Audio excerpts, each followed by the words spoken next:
les amis, c'est Nat, j'espère que vous allez bien. Est-ce que vous avez passé une bonne semaine? Est-ce que vous passez un bon week-end? Comment se profile l'été de votre côté? J'espère que tout va bien. Alors moi, comme vous le voyez, je suis un petit peu fatiguée. Déjà, j'ai eu une semaine qui a été très éprouvante, surtout après les 3 semaines de travail sur le Liliate et Kaloum. Une semaine très fatigante, très éprouvante, très stressante pour des raisons X et Y. Mais bon, me revoilà. Hier, j'ai passé une super soirée chez des amis, donc ça m'a ressourcée, requinquée. Je me suis couchée tard, 3 h du matin. Donc j'ai la tête d'une natte de 3 h du matin, là. Voilà, pas de maquillage. Mais bon, c'est dimanche, il fait chaud, j'avais pas envie de me maquiller, j'avais juste envie d'être naturelle. Et puis voilà, quand on sort, et bah des fois, quand on se lève le matin, on est un petit peu fatigué. Mais je suis ravie de vous retrouver pour un vlog qui va être consacré au Liliate et Kaloum, qui est donc mon nouvel oracle, voilà, donc que vous avez reçu, je pense, pour la plupart maintenant. C'est pour ça que j'attendais un peu pour faire cette vidéo. Et donc, je vais consacrer cette vidéo, en fait, aux questions que j'ai reçues. J'ai reçu de nombreuses questions, une bonne quinzaine de questions. Alors, j'en ai reçu davantage, mais ce que j'ai fait, c'est que j'ai un petit peu retravaillé certaines questions pour répondre justement à l'ensemble des questions que j'avais reçues. Donc, il y a certaines questions qui sont un peu transformées pour pas répondre plusieurs fois à la même chose, mais les questions ne sont pas tournées pareil, mais en fait, la réponse, c'est à peu près la même, si ce n'est la même. Donc, je me suis dit que j'allais retravailler un petit peu tout ça pour pouvoir vous donner des réponses claires. Voilà, donc la vidéo s'articule en 2 temps, je ne sais pas si ça sera une seule vidéo ou 2, on verra. Première partie c'est FAQ, dans tous les cas, première partie de la vidéo ou première vidéo. Deuxième partie c'est les jeux que j'utilise, que j'aime utiliser, que j'ai déjà utilisé avec le Liliate et Kaloum. Comme ça vous donnera aussi une idée des jeux qu'on peut utiliser avec cet oracle, parce qu'on m'a posé la question. Voilà, donc ça s'articule en 2 temps. Ce n'est pas une vidéo sur l'alchimie, elle est toujours prévue, mais je la ferai un petit peu plus tard. Je pense que je la ferai soit courant août, soit à la rentrée. Voilà, parce qu'il faut que je la prépare, même si c'est pas une vidéo qui est vraiment trop longue, il faut quand même que je la prépare pour être claire dans ce que je vais vous exposer, etc. Mais ça vous aidera aussi à comprendre certaines choses de l'oracle. Voilà, donc aujourd'hui, je ne vais pas vous parler des références alchimiques, parce que ça serait trop long, donc je ferai une vidéo qui sera consacrée à l'alchimie, où je vous donnerai justement quelques références de base, on va dire, et à partir de là, vous aurez des éclaircissements justement par rapport au Liliate et Kaloum, parce qu'il y a quand même un certain nombre de cartes où il y a des références alchimiques.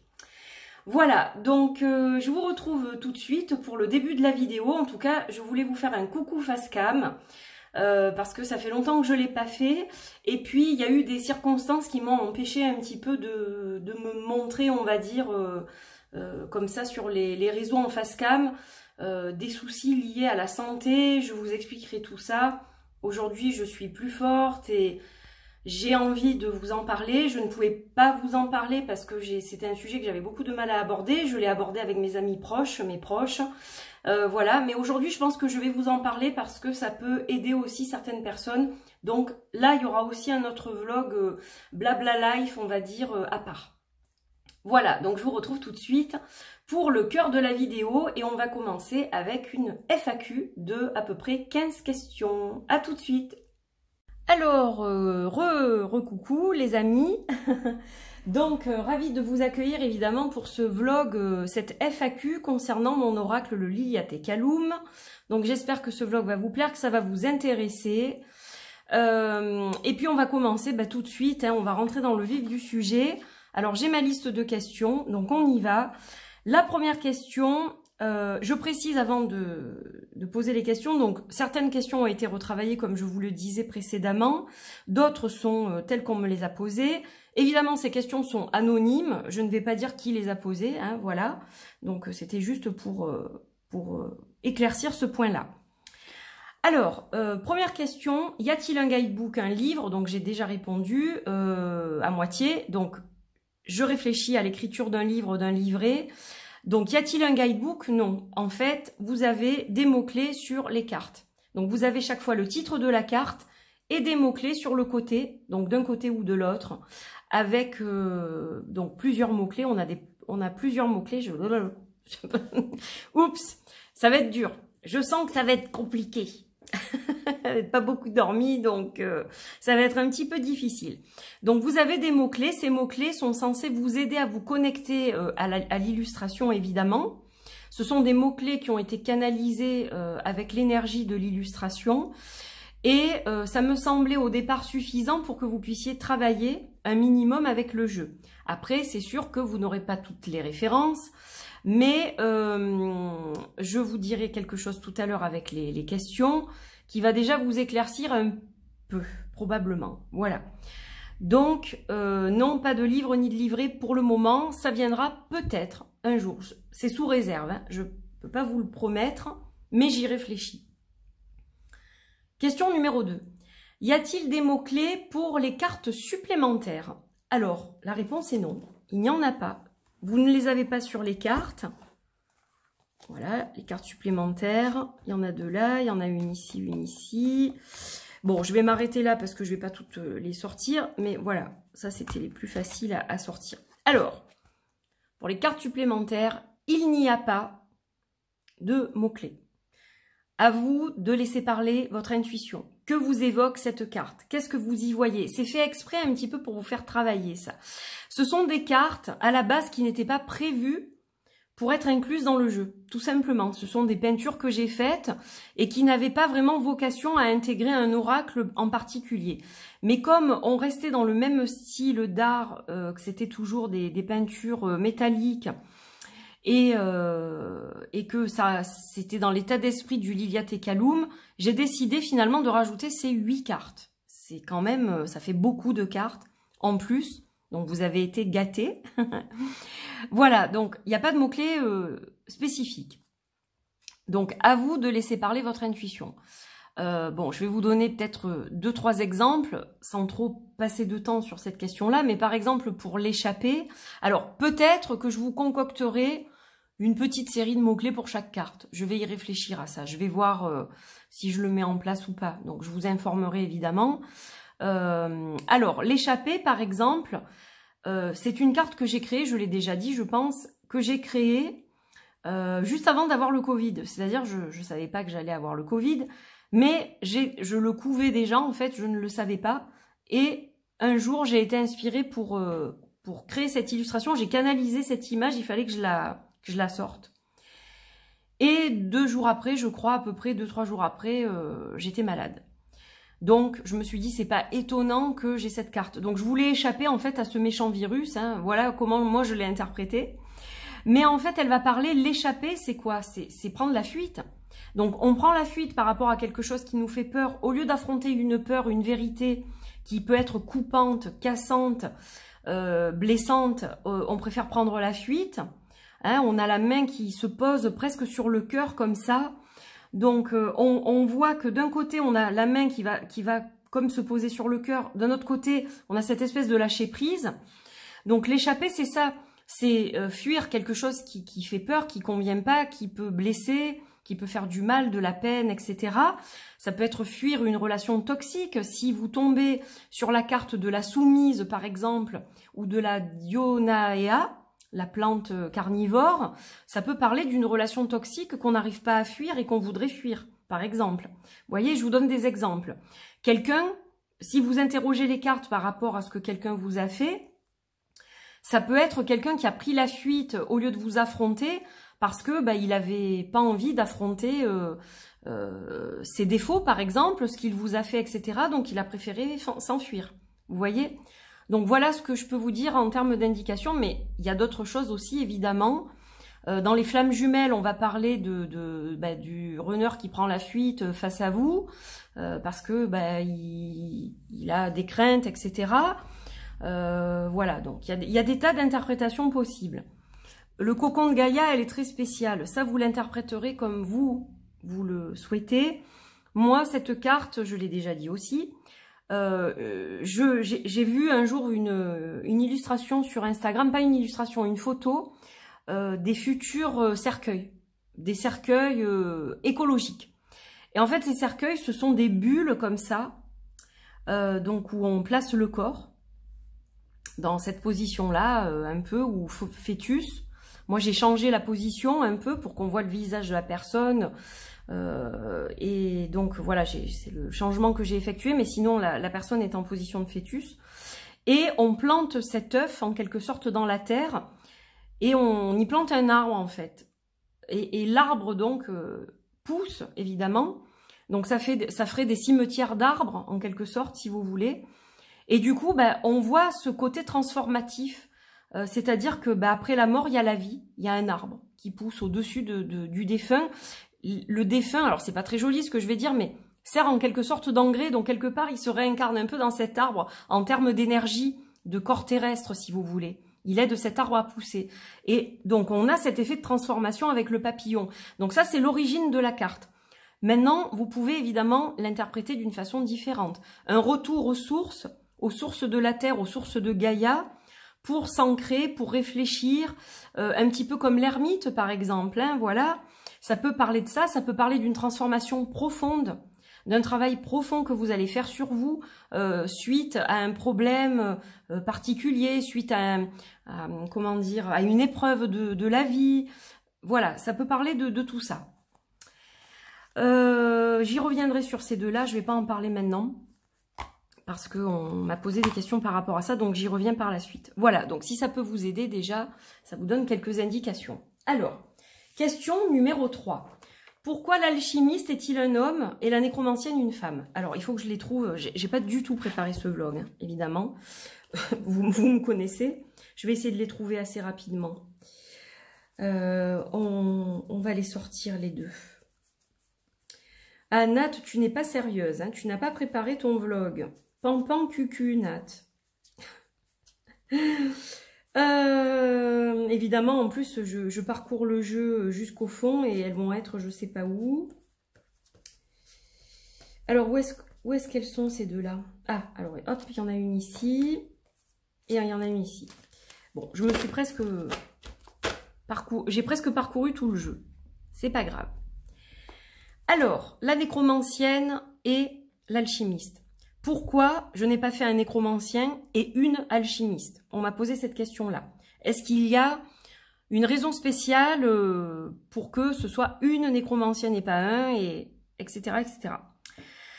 Alors, oui et non. C'est-à-dire que j'ai commencé par l'alchimiste, qui est Kaloum, finalement. Et Kaloum, quelque part, est dans les énergies de Jésus. Alors, pas en termes de religion.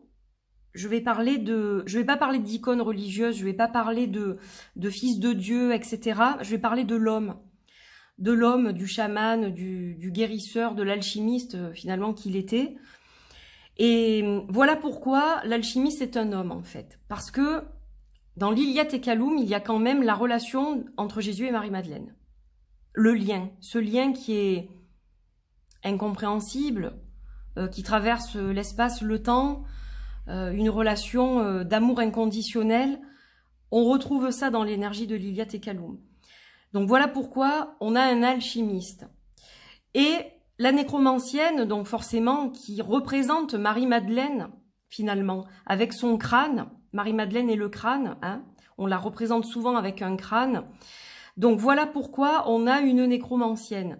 Et Marie-Madeleine était quelque part quelqu'un de très connecté au défunt, puisqu'elle a été connectée à Jésus dans la mort, etc. Je ne vais pas vous refaire toute l'histoire de Jésus, mais voilà. Donc voilà pourquoi cette explication, on a l'opposition de l'ombre et de la lumière, mais de l'ombre, au départ, on dit que Marie-Madeleine était dans l'ombre et Jésus lui a transmis la lumière, donc on a un peu cet effet-là. On a le côté lunaire de la femme et solaire de l'homme, parce que même si on est dans la nuit, on est plutôt dans un lever de soleil quelque part qui va arriver, ou dans un coucher, le soleil se couche, la lumière s'en va, la lune arrive, la nuit arrive. Mais voilà, on est dans une lune presque qui descend, donc qui s'en va, si vous voulez. Et là, on est dans une lune qui est quand même portée vers le haut. Donc là, on a vraiment ce phénomène de nuit et là de jour, si vous voulez.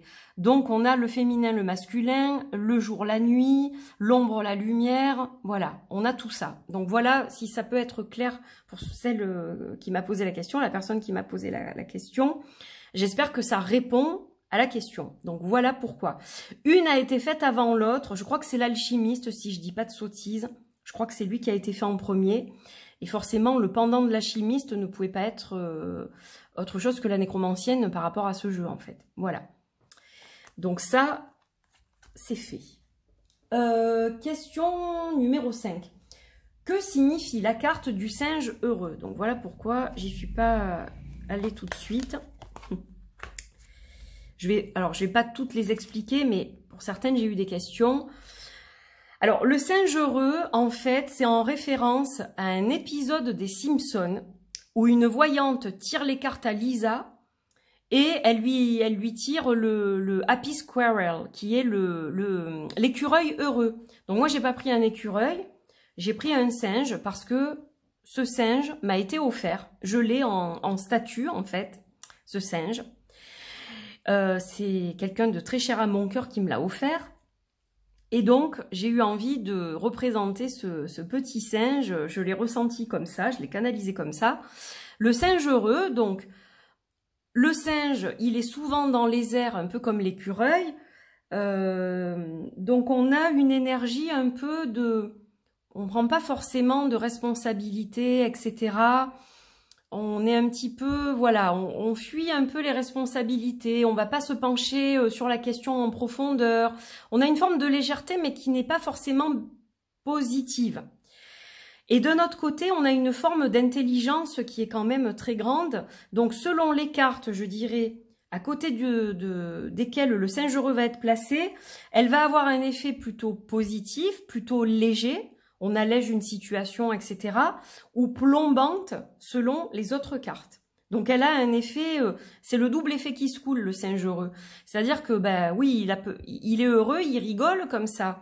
Mais derrière, il peut y avoir une forme d'hypocrisie ou quelque chose qui n'est pas bien interprété. Ou voilà. Donc elle est un peu spéciale, cette carte-là. Alors je sais pas si vous avez tous la référence de l'épisode des Simpsons. Mais en gros, c'est un peu une carte de destin quelque part. C'est-à-dire qu'elle peut être très bonne comme très mauvaise. Voilà. Donc, elle est un petit peu particulière. Après, à vous de l'interpréter comme vous le souhaitez. C'est-à-dire que si pour vous, elle représente vraiment quelque chose qui n'est que positif, libre à vous. Ça, c'est vous qui allez en tirer les leçons que vous devez. Mais attention de ne pas vous voiler la face. Voilà. Alors ensuite, la question numéro 6. As-tu ou expérimentes-tu un lien cosmique, flamme jumelle, karmique? Et cela t'a-t-il inspiré pour créer ce jeu? Alors la réponse est oui. J'expérimente, j'ai ou j'expérimente. Je vais pas répondre là-dessus. C'est j'ai ou j'expérimente. C'est-à-dire ça peut être le passé, ça peut être actuellement. Donc oui, ça m'est arrivé déjà, effectivement. Et évidemment que ça m'a inspiré pour créer ce jeu, puisque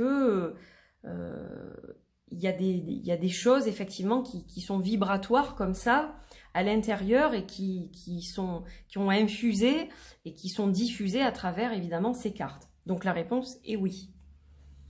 Je pense que c'est difficile quand on l'a pas expérimenté de créer un outil comme ça. Je pense. On peut se baser sur d'autres sources, mais est-ce que ça va avoir le même impact, la même force? Je ne sais pas. Je ne pense pas que ce jeu aurait eu lieu si cette personne n'existait pas. Voilà, pour vous répondre à votre question. Voilà, donc je vais pas aller plus loin là-dessus, mais oui, donc la réponse est oui. Numéro 7. Quand l'extension sera-t-elle terminée et quand sera-t-elle en précommande? Alors, hop, je vais juste me pencher sur le côté pour attraper ma pochette, pour vous montrer quelques illustrations. Donc, hop, l'oracle, on va le mettre là. Alors, pour ceux qui n'ont pas suivi cette partie-là, je vais déjà vous montrer ce que j'ai fait, en fait. Et il y a encore du boulot, évidemment, parce que je suis loin d'avoir terminé. Enfin, loin. je suis pas loin, mais je veux dire que voilà, c'est pas encore fini. Il faut juste que je vous retrouve. Je sais pas où elles sont. Les cartes du zodiaque. Ouais, parce que j'en ai des illustrations. Hein. Je sais pas si vous voyez, mais j'en ai beaucoup là. Bah oui, ils sont où mes petits signes? Ah, ils sont là. On va pas tous les montrer parce qu'il y en a 12, mais je vais vous en montrer quelques-uns. C'est quoi ça? Hop.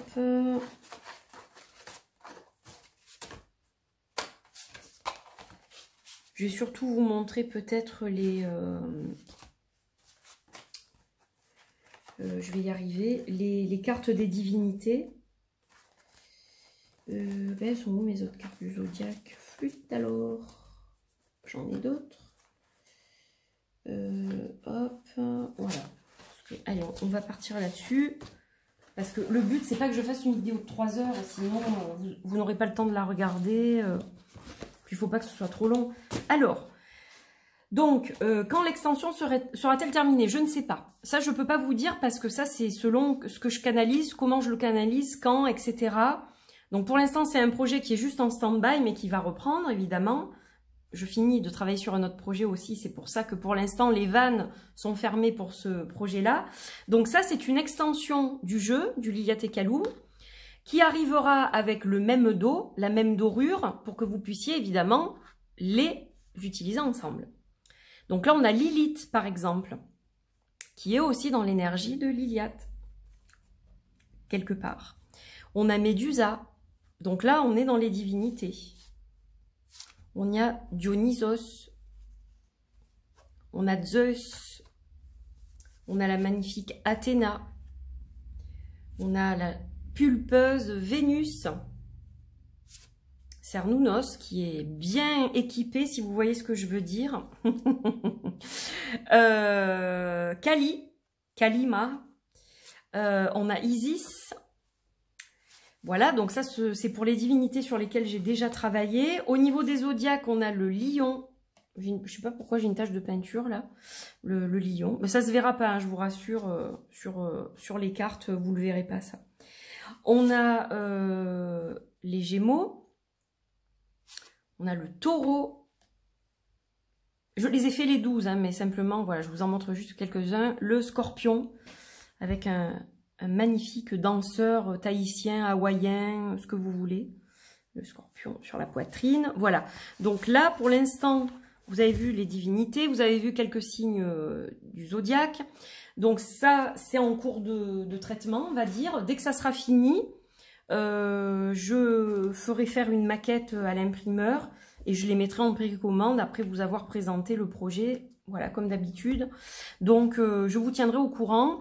Alors, ça ne sera pas un jeu de 80 cartes, hein, évidemment, donc le prix ne sera pas le même. Voilà, on va rester sur un nombre de cartes raisonnable. Hein. Honnêtement, je ne pense pas qu'on dépasse la 30aine de cartes. Donc, je vous tiendrai au courant de ce projet-là. Voilà. Pour l'instant, je ne sais pas, ça peut être 2023. Je ne pense pas que ce soit 2022, mais bon, on verra. On en reparle. Question numéro 8. Combien de cartes comporte l'extension? Alors, je vous dis, je ne sais pas.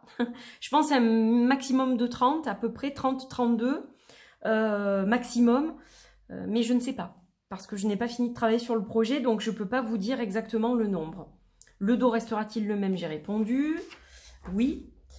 Quand feras-tu ton vlog sur l'alchimie pour expliquer certaines cartes comme la pierre philosophale, le lion vert ou la quintessence? Donc ça, je vous ai répondu tout à l'heure en premier, avant les questions, je pense courant août ou septembre. Alors, ensuite, 11e question. Hugues de la chaîne Saint-Cide a parlé de ton nouveau projet d'oracle. Est-il une suite du Liliat et Kaloum? Alors non, ce n'est pas une suite. C'est un jeu qui va parler de sentiments, de relations, de sexualité, mais qui n'est pas forcément la suite du Liliat et Kaloum. C'est un jeu à part entière, mais que vous pourrez, bien évidemment, utiliser pour accompagner le Liliat et Kaloum. Rien ne vous empêchera de le faire. Ils sont différents, ils ont un style différent. Vous le verrez, je vais juste vous donner une larmichette d'informations, mais il a un côté un peu rétro, donc je vous en reparle très très vite. Mais non, ce n'est pas une suite. La question numéro 12. C'est quoi la genèse du Liliat et Kaloum? Où la trouver? Alors, malgré que j'ai diffusé l'information, je ne l'ai peut-être pas assez diffusée. Donc, je vous mettrai les liens de la genèse en français et en anglais sous la vidéo. La genèse, ce sont les origines du Liliat et Kaloum. Comment c'est venu, comment c'est arrivé, qu'est-ce qui s'est passé en moi, comment le projet a démarré, qu'est-ce que je ressens pour ce projet, voilà. Et là, il y a l'histoire du lien, elle est là aussi. Hein. Le lien, cet amour inconditionnel, cette relation, ce lien qu'on ne peut pas expliquer, etc., vous le trouverez dans la Genèse. Donc, je vous invite vraiment à la lire. C'est un document qui est très court. Voilà, c'est quelque chose qui est très très court. Vous y avez accès sur mon site. Donc, je vous mettrai ça en barre d'infos. Parce que c'est important, je pense, de la lire. Voilà. Je ne vous oblige pas à le faire, mais ça peut vous donner quand même des indications sur l'énergie du jeu aussi. Alors, question numéro 13. Vas-tu publier une seconde édition? Je ne sais pas. La réponse n'est pas oui ni non. Je ne suis pas fermée complètement. Je ne suis pas ouverte complètement. Pourquoi? Parce que c'est un projet qui coûte très cher. Il a été publié en 70 exemplaires seulement. Je ne sais pas si je vais pouvoir publier une seconde édition. Voilà. Alors, souvent on me dit, mais comment ça se fait? Pourquoi tu n'en commandes pas, par exemple, 200, 300, 500 et ensuite tu les as sur ta boutique, etc. Eh bien, parce que financièrement, je ne peux pas. Pourquoi? Parce que je vis seule avec ma fille adolescente, que je suis chef d'entreprise de ma petite structure, et qu'en fait, pour quelqu'un comme moi, eh bien, c'est extrêmement difficile de faire ce genre de choses. Voilà. Donc voilà la réponse à votre question, sans rentrer dans les détails, mais c'est financièrement impossible pour moi. Je ne peux pas faire ce genre de choses. Donc voilà pourquoi je fonctionne aussi avec des précommandes pour pouvoir financer mes projets et les livrer. Quand il y a du surplus, je suis ravie évidemment de les proposer à la vente sur ma boutique, mais il y a souvent très peu d'exemplaires de toute façon. Donc voilà, j'ai jamais un stock de 200 jeux. Donc c'est pour ça que j'insiste, quand je fais les précommandes, je sais que c'est pas évident. Moi, je vois passer des jeux que je voudrais aussi financer, que je ne peux pas financer sur le coup. Donc je sais qu'on n'a pas toujours le budget. Je suis désolée. Voilà, je sais que des fois, il y a de la frustration. Mais en fait, si je fonctionne comme ça pour l'instant, c'est que je ne peux pas faire autrement. Voilà, parce que j'ai une vie qui est un petit peu atypique. Voilà, par rapport à certaines autres personnes qui publient leurs propres jeux, je ne peux pas faire exactement ce que je voudrais. Donc voilà, et je vous remercie d'ailleurs de soutenir mes projets, parce que sans vous, il n'y aurait pas de projet en fait, tout simplement. Et je ne pourrais pas les mettre au monde, et je ne pourrais pas faire grandir aussi quelque part l'artiste que je suis. Vous avez participé largement évidemment à tout ça. Donc voilà, je vous remercie du fond du cœur. Donc voilà, ni oui ni non, je ne sais pas. Question numéro 14, ce jeu sera-t-il publié dans une maison d'édition? Alors là, je peux vous dire que la réponse est non. Parce que c'est un projet qui est trop important, trop personnel. C'est mon bébé, je peux pas dire ma chair mon sang, hein, j'exagérerais, ça c'est ma fille, ma chair mon sang. C'est mon bébé de papier, donc il y en a eu plein des bébés de papier. Évidemment, c'est la suite, le Liliat et Kaloum, de tout ce que j'ai fait depuis quelques années. Mais aucun de mes projets n'ira en maison d'édition. Voilà, je pense que c'est clair, parce que je n'ai pas le souhait d'aller en maison d'édition, tout simplement. Voilà, je ne peux pas vous expliquer ça mieux que ça. Pourquoi? Ça me regarde. Voilà, je ne peux pas dire mieux que ça. Question numéro 15. Existe-t-il ou existera-t-il Vous êtes des coquins hein, quand même. Une version blanche du Liliat et Kaloum sera-t-elle publiée? Alors ça, c'est parce que vous avez vu, certains d'entre vous, la story que j'avais mise sur Instagram en vous remerciant pour avoir soutenu ce jeu. Vous avez vu un Liliat et une Kaloum, pas sur fond noir, mais sur fond blanc, donc des cartes différentes quelque part. Et ça vous a intrigué. Vous vous êtes dit, aïe aïe aïe, il y a une autre version qui arrive, etc., etc. Une version peut-être ombre avec celui-ci, lumière avec l'autre, etc. Alors, je ne sais pas. J'ai fait effectivement quelques cartes en version claire. Maintenant, je ne sais pas si je vais aller au bout de ce projet, si ça veut dire qu'il y aura une autre version en version claire. C'est possible. Je peux pas vous dire non. C'est possible parce que j'ai bien envie quand même d'avoir ce côté ombre, ce côté lumière. Même si on l'a dans ce jeu-là, on a un côté ombre et lumière. Mais d'avoir deux jeux comme ça différents qu'on pourrait brasser ensemble, ça serait peut-être intéressant. Effectivement, bon, ça fait un sacré paquet quand même. Pour les mélanger, je vous dis pas.